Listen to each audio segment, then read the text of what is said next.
আসসালামু আলাইকুম রহমতুল্লাহি ওয়া বারাকাতুহু। সুপ্রিয় মুসলিম ভাই ও বোনেরা,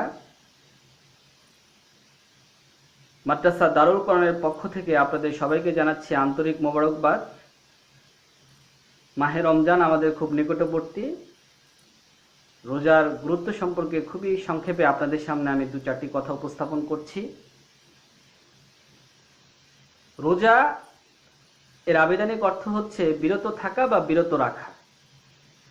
আর শরীয়তের পরিভাষায় রোজা বলা হয় আল্লাহর হুকুম পালনার্থে সুবে সাদিকের প্রারম্ভ হতে সূর্য অস্ত পর্যন্ত নিয়ত সহ পানাহার এবং স্ত্রী সহবাস হতে বিরত থাকা, একে রোজা বলা হয়। এই রোজা প্রত্যেক মুসলমান বালেগ পুরুষ এবং মহিলার উপর ফরজ। শরীয়তের শরীয়তের ওজর ব্যতীত সবার জন্য এই রোজা অবশ্যই রাখতে হবে।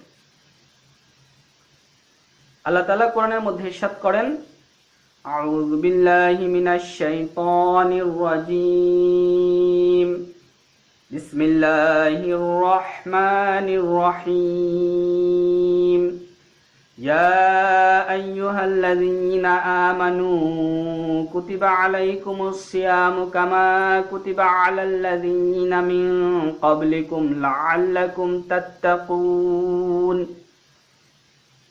হে ঈমানদাররা, তোমাদের উপর রোজা ফরজ করা হয়েছে যেমনি তোমাদের পূর্ববর্তী গণদের উপর ফরজ করা হয়েছিল, যাতে করে তোমরা খোদাভীরু সংযমী হতে পারো, অর্থাৎ তাকওয়া অর্জন করতে পারো। এই আয়াত থেকে আমরা বুঝতে পারি রোজা আমাদের জন্য ফরজ। প্রিয় মুসলিম ভাই ও বোনেরা, এই রোজার মাস আমাদের জন্য অত্যন্ত গুরুত্বপূর্ণ একটি মাস। এখন এই রোজার মাস কেন এত গুরুত্বপূর্ণ? কারণ হচ্ছে এই রোজার মাসে আল্লাহ পাক কোরআনকে নাজিল করেছেন। এই পবিত্র রমজান মাসের মধ্যে এমন একটি রাত রয়েছে যাকে শবে কদর বলা হয়, যা হাজার মাস অপেক্ষা উত্তম। এই রমজান মাসের মধ্যে ইসলামের প্রথম যে যুদ্ধ, বদর যুদ্ধ, এই 17 রমজানে বদরের যুদ্ধ সংগঠিত হয়েছে। এই রমজান মাসের মধ্যে আল্লাহ পাক বান্দার গুনাহকে মাফ করেন। এর প্রথম 10 দিন হচ্ছে রহমত, নাজাত এবং মাগফিরাতের। এই রমজান মাসের মধ্যে আল্লাহ তাআলা শয়তানকে কারারুদ্ধ করে রাখেন। এই মাসের একটি নফল ইবাদত অন্য মাসের একটি ফরজ ইবাদতের সমান, আর অন্য মাসের 70টি ফরজের সমান এই মাসের একটি ফরজ ইবাদত। তো এ থেকে আমরা বুঝতে পারি এই রোজার মাসের কত গুরুত্ব। অন্যত্র একটি হাদিসের মধ্যে আছে, যে ব্যক্তি রমজান পেল অথচ নিজের গুনাহকে মাফ করাতে পারলো না, এই ব্যক্তি ধ্বংস হোক। ফেরেশতার এই দোয়ার সাথে আল্লাহর নবী আমিন বলেছেন। তো এ থেকে আমরা বুঝতে পারি এই রোজার মাসের গুরুত্ব কত বেশি। এর জন্য প্রিয় মুসলিম ভাই ও বোনেরা, আপনাদের কাছে আমি সবিনয়ে অনুরোধ করব যে আমরা যাতে কেউ রোজা না ভাঙি, ইচ্ছাকৃতভাবে আমরা যাতে রোজা থেকে বিরত না থাকি। আমরা অবশ্যই রোজা রাখবো ইনশাআল্লাহ। আল্লাহ পাক আমাদেরকে তৌফিক দান করুক, আমিন। আর আরেকটি গুরুত্বপূর্ণ বিষয় যেটি বলতে চাচ্ছি, যে এই রমজান মাসকে কেন্দ্র করে আমাদের যাদের কোরআন সহি নেই, যারা আমরা কোরআন শুদ্ধভাবে পড়তে পারি না, বা কোরআন পড়তে পারলেও আমাদের তাজবিদ জানা নেই, মাখরাজ আমাদের শুদ্ধ হয় না, এই একটা সুযোগ। এই রমজান মাসে আমরা কোরআনকে শুদ্ধ করে পড়ার চেষ্টা করি ইনশাআল্লাহ। নিকটস্থ যে সমস্ত ওলামায়ে কেরাম রয়েছে তাদের কাছে গিয়ে আমরা কোরআনকে আমরা শুদ্ধ করে শিখে নিই। আরেকটি বিশেষ দৃষ্টি আকর্ষণ করতে চাই, যে রমজান মাসে দেখা যাচ্ছে আমরা সবাই তো ইফতার করি। বিশেষ করে আমি সমাজের যারা নেতৃস্থানীয়, যারা অবস্থাশালী, তাদের কাছে আমি সবিনয়ে অনুরোধ করব যে রোজার মধ্যে আমরা দেখা যায় অনেক ইফতার করি, কেউ 20 পদ 30 পদ এরকম অনেক পদের আইটেম নিয়ে আমরা ইফতার করি। অথচ আমাদের প্রতিবেশীদের মধ্যে বা খুব নিকটেই দেখা যাবে যে দুস্থ হতদরিদ্র, তাদের ইফতার করার মতো সামান্য ব্যবস্থা নেই। তো আমি সবাইকে, সমাজের বিত্তবান যারা রয়েছেন তাদের কাছে বিনীত অনুরোধ করব, আপনারা এই ব্যাপারে সচেতন হবেন এবং ইফতার করাবেন। দেখেন, অন্যকে ইফতার করালে কিন্তু সে যে রোজা রেখেছিল সেই সওয়াব কিন্তু আমরা পাবো। এতেও যে রোজা রেখেছে তার সওয়াব কম করা হবে না, কিন্তু আমরা কিন্তু একটি কবুল রোজার সওয়াব আমরা পেয়ে যাব। এর জন্য আমি বিশেষভাবে অনুরোধ করব যে আমরা যাতে সমাজের দুস্থদের পাশে আমরা দাঁড়াই, এই ব্যাপারে আমরা সচেতন থাকব। আরেকটি বিষয় যেটা যে জাকাত এবং ফেতরা, তো এই রমজান মাসের এই সুযোগ যেহেতু এখানে যে কোনো ইবাদতের সওয়াব বা দানের সওয়াব অনেক বেশি, তো এই কারণে আমরা জাকাত আদায় করব। যাদের জাকাত ফরজ হয়েছে, আমরা যাতে কেউ জাকাত থেকে যাতে আমরা মানে জাকাত আমাদেরকে দিতেই হবে, এটা একটা অত্যন্ত গুরুত্বপূর্ণ ইবাদত। যে কোরআন শরীফের মধ্যে যত জায়গায় আকিমুস সালাহ তোমরা নামাজ কায়েম করো, সেই সাথে সাথে আকিমুস জাকা আতুস জাকা তোমরা জাকাত আদায় করো, আকিমুস সালাহ ও আতুস জাকা, অর্থাৎ সব জায়গায় জাকাত এসেছে। এর জন্য এই রোজার মাসকে আমরা কেন্দ্র করে আমরা যাদের জাকাত ফরজ হয়েছে আমরা জাকাত দিয়ে দেব। তো প্রিয় মুসলিম ভাই বোনেরা, এই রোজার মাসের যে শিক্ষা আমরা গ্রহণ করব, এই শিক্ষা যাতে আমাদের পরবর্তী যে 11 মাস সেখানে যাতে আমরা কাজে লাগাতে পারি। বিশেষ করে এখানে তাকওয়া অর্জন করতে হবে, অর্থাৎ সারা বছর যাতে আমরা এখন যেরকম আল্লাহর ভয়ে, আল্লাহকে ভয় করে আমরা সারাদিন উপবাস থাকছি, অর্থাৎ রোজা রাখছি, খাচ্ছি না, কোনো কিছু পানাহার করছি না, অনুরূপভাবে আমাদের বাকিটা বছর যাতে বা সবসময় সারা জীবন যাতে আমরা আল্লাহর ভয়ে, আল্লাহর হুকুম এবং আল্লাহর নবীর তরিক অনুযায়ী আমাদের জীবনকে পরিচালনা করতে পারি, সেই এক শিক্ষা এই রমজান থেকে আমাদের গ্রহণ করতে হবে। বিশেষ করে নৈতিকতা এবং সৎ সাহস, অর্থাৎ সৎ কাজের আদেশ এবং অসৎ কাজের নিষেধের ব্যাপারে আমাদের তাকওয়া। অনেক সময় দেখা যায় যে অনেক আমরা যারা ইসলামপন্থী রয়েছি, আমরা অনেক সময় ভয়ে কথা বলি না। আর মুসলমান তো একমাত্র আল্লাহকে ভয় করবে। তো এর জন্য এই রমজানের শিক্ষা থেকে আমরা শিক্ষা নিয়ে আমরা হক কথা বলার জন্য এবং সত্য কথা বলার জন্য আমরা সাহসী হব ইনশাআল্লাহ।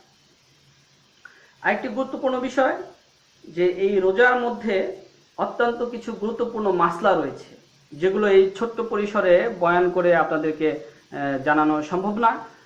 এর জন্য যারা শিখতে আগ্রহী তারা আমাদেরকে মেসেঞ্জারে আমাদেরকে প্রশ্ন করলে আমরা উত্তর দেব। আজকেও কিছু প্রশ্ন আছে, আমি কিছু প্রশ্নের উত্তর দেব।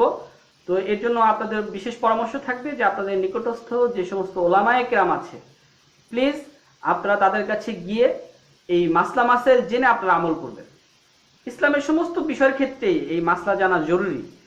আর আলেমদের কাছে গেলে ইনশাল্লাহ আপনাদের সাথে আলেমদের সাথে যে দূরত্ব রয়েছে সেটার কিছুটা হলেও কি হবে, কমে আসবে, এবং আলেমদের সাথে সম্পর্ক করার দ্বারা ইনশাল্লাহ বরকত নাজিল হবে ইনশাল্লাহ। এই জন্য আপনারা রোজার মাসলা তো আছেই, এবং যে কোনো মাসলা জানার জন্য ওলামায়ে কেরামের কাছে আপনারা গিয়ে মাসলা মাসাইল জিজ্ঞেস করবেন। আরেকটি গুরুত্বপূর্ণ বিষয় যেটা বলছি যে আমরা মাদ্রাসা দারুল কোরআন মূলত একটি সচেতনতামূলক একটি দ্বীনি প্রতিষ্ঠান, অর্থাৎ যারা আমরা জেনারেল শিক্ষিত যে সমস্ত ভাই এবং বোনেরা রয়েছি, যারা আমরা দ্বীনি এলেমকে শিক্ষা করতে পারিনি, তো আপনাদের জন্য আমরা এই বিশেষ এই মাদ্রাসাটি করেছি। এখানে আপনারা দ্বীনের যে মৌলিক যে জ্ঞান সেটা আপনারা অর্জন করতে পারবেন। বিশেষ করে শুদ্ধভাবে কোরআন শরীফ পাঠ, শুদ্ধভাবে 4 কালেমা এবং জরুরি মাসলা মাসাইল আপনারা শিখতে পারবেন।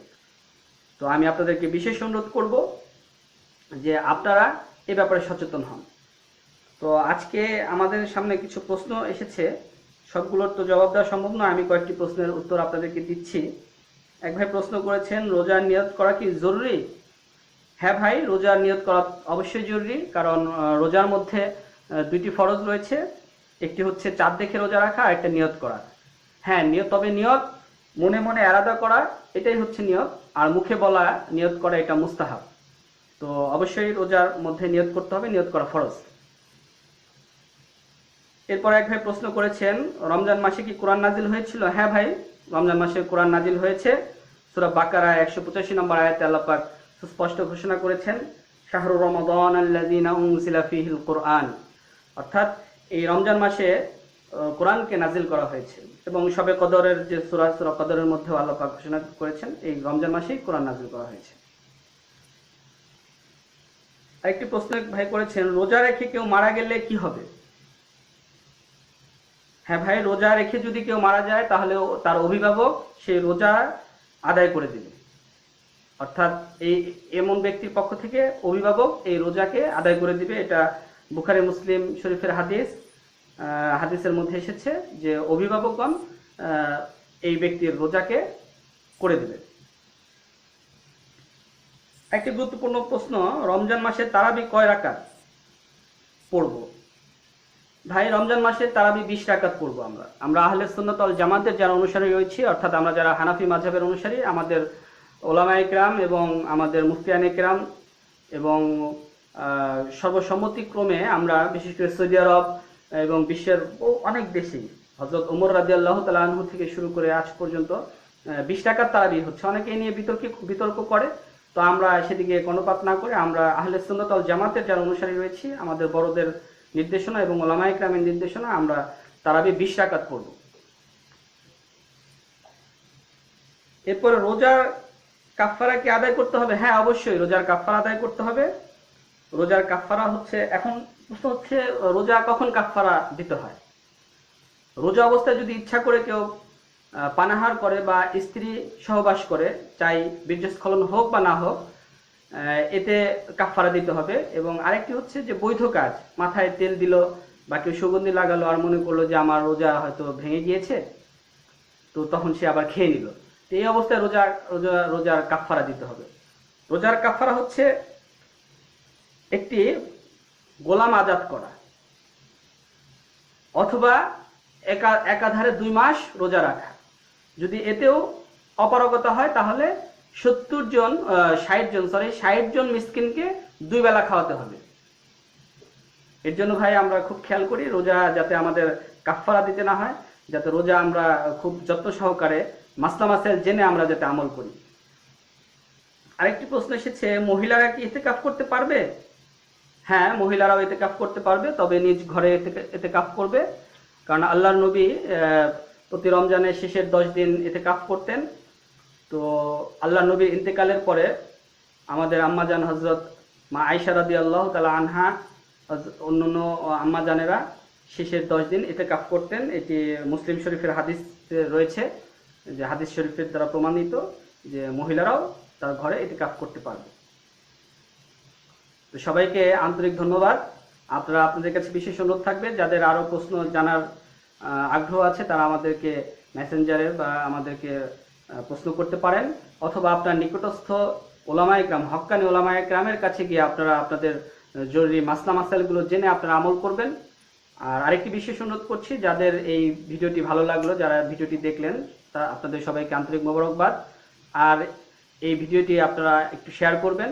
যদি আমাদের এই ক্ষুদ্র প্রচেষ্টার দ্বারা যদি একটি মানুষও রোজা রাখে বা আমল করে, এতে আমাদের এই প্রচেষ্টা সার্থক হবে। আর আপনাদের এই শেয়ার করার দ্বারা, ভিডিওটি ছড়িয়ে দেওয়ার দ্বারা এর সওয়াবের ইনশাআল্লাহ আপনারাও ভাগীদার হবেন। তো সবাইকে আমি আবারও আন্তরিক মোবারকবাদ জানিয়ে মাহে রমজানের পূর্ণ বরকত যাতে আমরা হাসিল করতে পারি, আল্লাহ পাক আমাদের সবাইকে সেই তৌফিক দান করুক। ওমা আলাইনা ইল্লাল বালাগ।